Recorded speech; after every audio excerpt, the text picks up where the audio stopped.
فيكم مثل الذين خلوا من قبلكم مستهم البأساء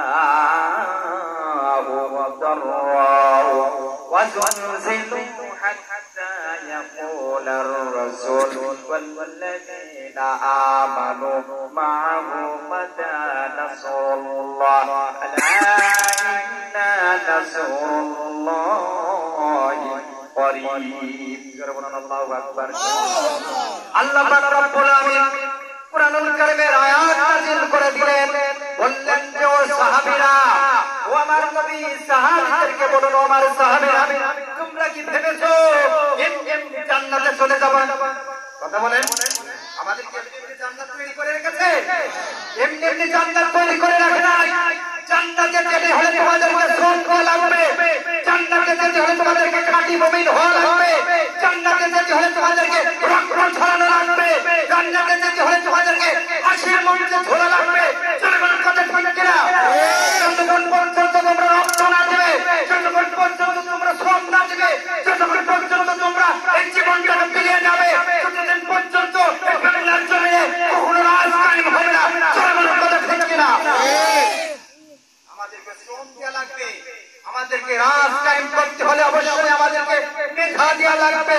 আমাদেরকে শ্রম দিয়ে এই ইসলামের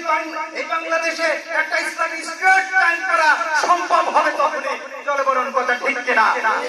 এই জন্য ভাইরা আমার কুরআনুল কারীমে আয়াত নাযিল হয়ে গেল বিশ্বনবী মুহাম্মদ রাসূলুল্লাহ সাল্লাল্লাহু আলাইহি সাল্লাম খাব্বাব রাদিয়াল্লাহু তাআলা কে বলতেছেন ও খাব্বাব আমার আগে যেই নবীগুলো এসেছিল আমার আগে যেই নবীর সাহাবীরা ছিল তাদেরকে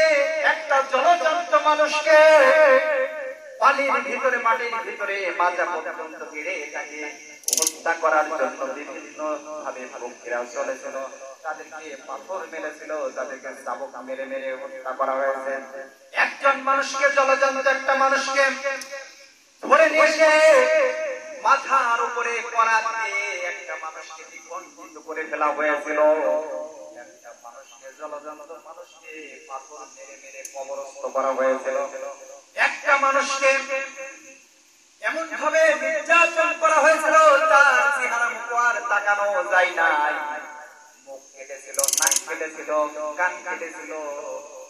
কেটেছিল অঙ্গ প্রত্যঙ্গগুলো একেবারে অল্প অল্প করে তাকে একটা জলজন্ত মানুষকে কষ্ট দেওয়া হয়েছিল ও খাব্বাব বেশি তাড়াহুড়া করছো বেশি তাড়াহুড়া করা যাবে না এই জমিনের উপরে অবশ্যই ইসলাম কায়েম হবে এই জমিনের উপরে মানুষ ফ্রিভাবে চলাফেরা করবে তাদের বাক স্বাধীনতাগুলো অবশ্যই পাবে মতামতগুলো ব্যক্ত করবে এমন একটা সময় আসবে সেটা কোরআনের রাজ কায়েম হয়ে যাবে জোরে বলুন সুবহানাল্লাহ আইরা আমার আল্লাহর নবী সাল্লাল্লাহু আলাইহি সাল্লাম খাব্বাবকে বললেন ও খাব্বাব বেশি তাড়াহুড়া করো না বেশি